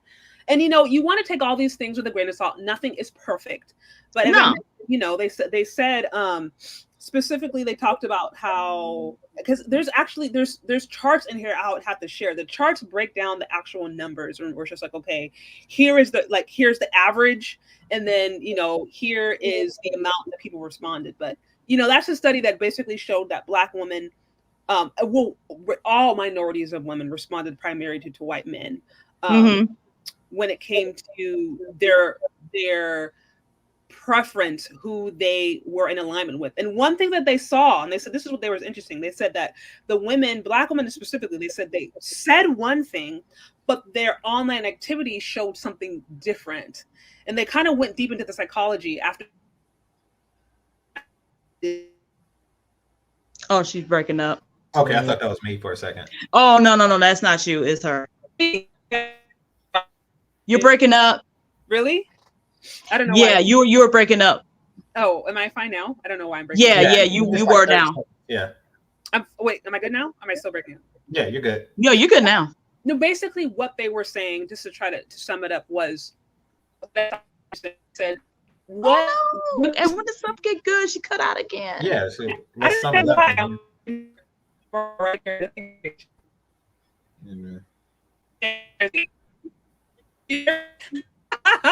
Okay, let me remove myself. Okay, can you hear me? Yeah. Okay, let's see. The main thing what they said was, what the woman said was different than their activity. That's a major takeaway. And like I said, I might do an entirely different live on that really kind of gets deep into the numbers that they shared. But I'm saying that because we don't always want to listen at what people say. We want to look at their actions. That's true. The same women who say actions speak louder than words. Yes, the same women who say that they're race loyal are these the same women who were celebrating Scandal, which by my recollection was a very, my goodness, a popular TV show. Yeah. You would not, like Chrism Cure said, you would never be Mrs. Cartwright. Right. So really, so on that one. So I just wanted to share that, and like I said, I might do a follow up on that study and some other sources just to kind of refresh in people's minds. But yeah, so I do want to wrap this up. If many of you guys have like some final thoughts you'd like to leave, resources you'd like to share, or anything, let me know, because I always love resources I can check out.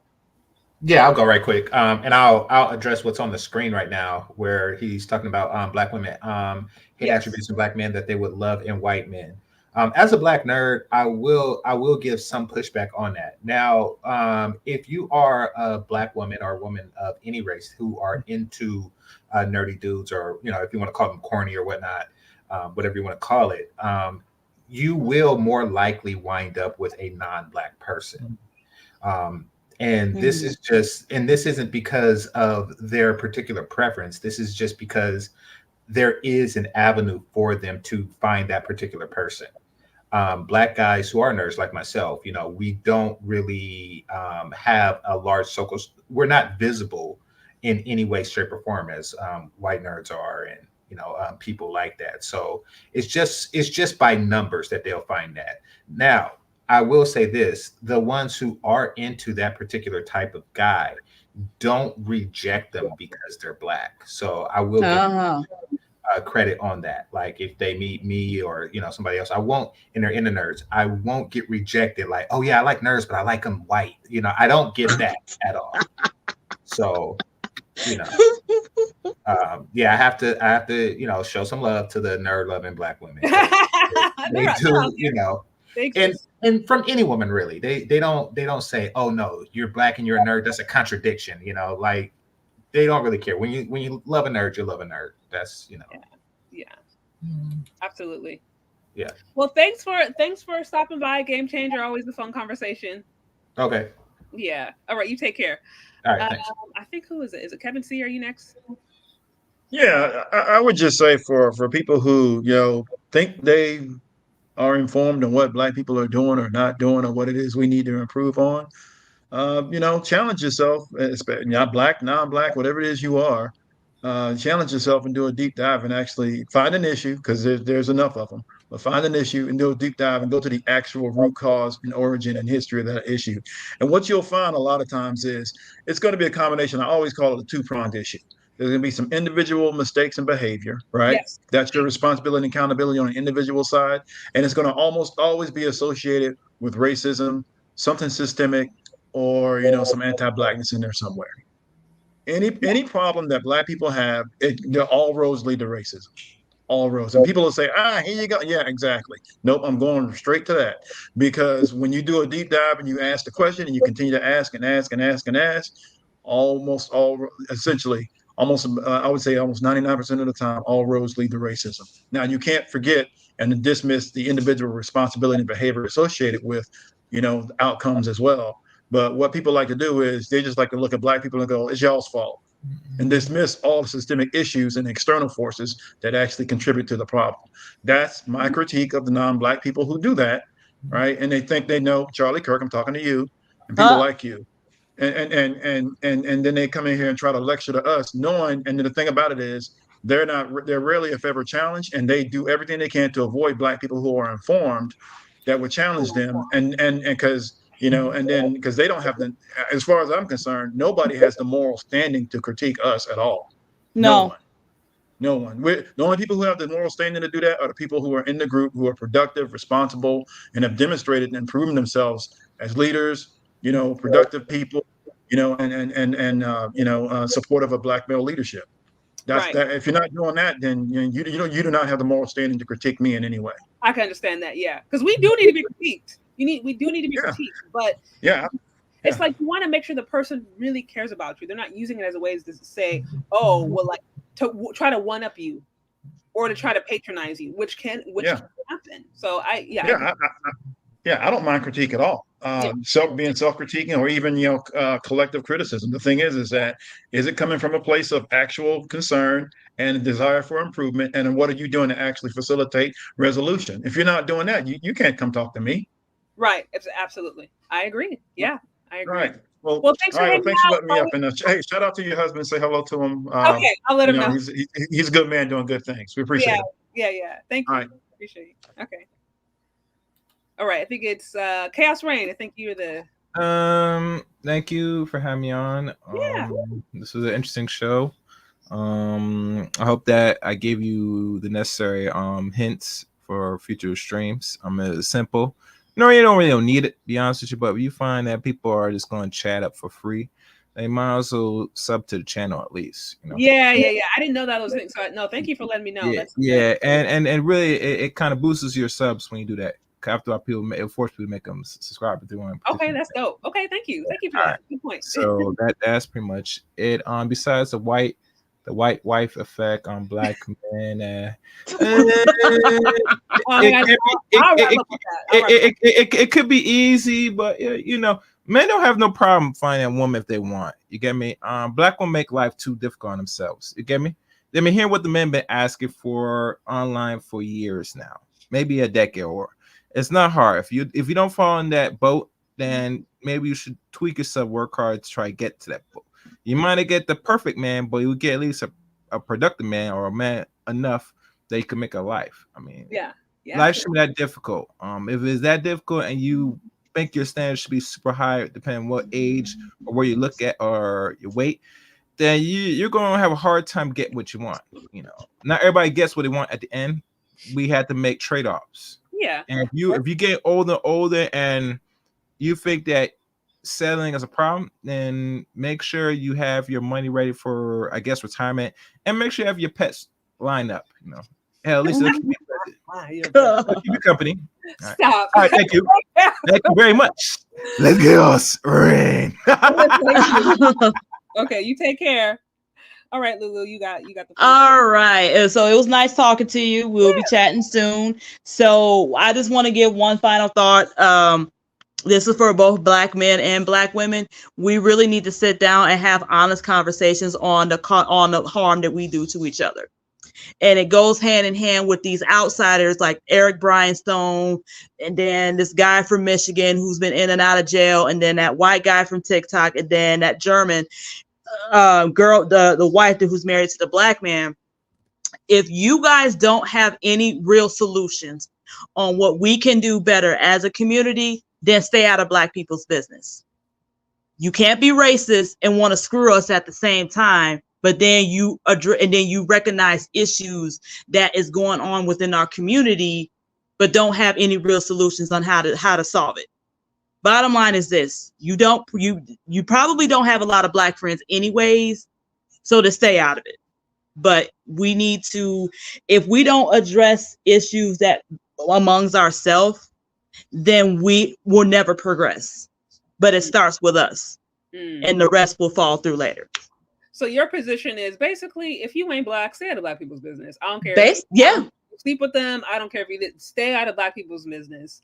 We really need to be talking to black folks about black issues. That's your position. Yes, absolutely. All right, Lulu. Well, thanks for stopping by. All right, thank you. God bless. Be one. Okay, thank you so much. Okay, bye bye. All right, guys. So thanks for hanging out. I was like, I think we got to the open panel before I had a chance to even talk about the white wife effect. But I'm like, really, there is no such thing. I mean, obviously there are black men who have dated out and married out and they're happy and they're living their life. White women, other races of women, I have no problem with that. I have no problem with a person finding love wherever that is. But the whole like these black men are snow bunny chasing and they don't like us and they don't protect us and they are bigging up white women because that's their that's just not really a thing. Like I said, black men primarily want to be with black women still, even with all the gender war bickering stuff going on online, a lot of which is fabricated or at least overdone. Black men still want black women. They do. Now they don't want nonsense. They don't want BS. They don't want, toxic feminism, right? Toxic feminism. They don't want toxicity. They don't want none of that. They don't want disrespect. But a lot of them still want black women. So it is a thing. And if you don't believe me, we have to look at who's the most likely to still marry black women. It's black men. Yes, the marriage rate is declining across the board, across all races. Yes, it is. But black men still desire they still desire Black women. So like the white wife effect, it's to me like it's not really a thing. I fundamentally believe that Black women actually have the advantage of all races of men when it comes to their men, because it's their men. It is men in their community. So who better to know how to treat them? Who better to know how to understand them and respect them than women who grew up with them and around them? Now, the thing about it is you have to desire, though, and love to be with your men. And that is where these, women get to decide if that's what they want. But as far as advantage, these other races of women don't really have an advantage over them. The German woman didn't say anything substantial. She just basically said, I treated him like a human being. That's really what it came down to. Gave him some water. Okay, I was clean. Duh. Like, and I can cook. Like, this is how you are a human. This is what it takes to be a grown adult. So she didn't do anything substantial. So my point is, Black women who want to be with Black men, you automatically have the upper hand, right? Especially if you take care of yourself. You try to take care of your body the best way that you can, and you're nice. You give a man a glass of water. It doesn't take much. So it really goes down to if it's something that you want. And if you feel like you don't have the skills or the tools to do it, you can actually learn. There's plenty of resources. But that's where it requires a little bit of soul searching, in my opinion. So anyways, thank you so much, guys, for being here. That's what I'm saying. Shouldn't Black women be shown? That's exactly what I'm saying. Like, what's going on here? So thank you guys for being here. Always like, share, subscribe on the way out. If you liked this stream, if you like this content, if you like to hear more content, you can become a channel member where you get access to exclusive content. You can do that. You can follow me on Patreon, where there's other content there that you also cannot find anywhere else. I do a lot of my chats with my husband there, our lives there, and other content that I just feel like this is not good for YouTube. So you can find me on Patreon. And then as always, support your favorite content creators. You can find me Cash App, Venmo, Shay Charday. That helps me keep these conversations going. And get the message out there. So I appreciate you guys for hanging out with me. I appreciate you guys for just, rocking with me. And we'll talk later, okay? Peace.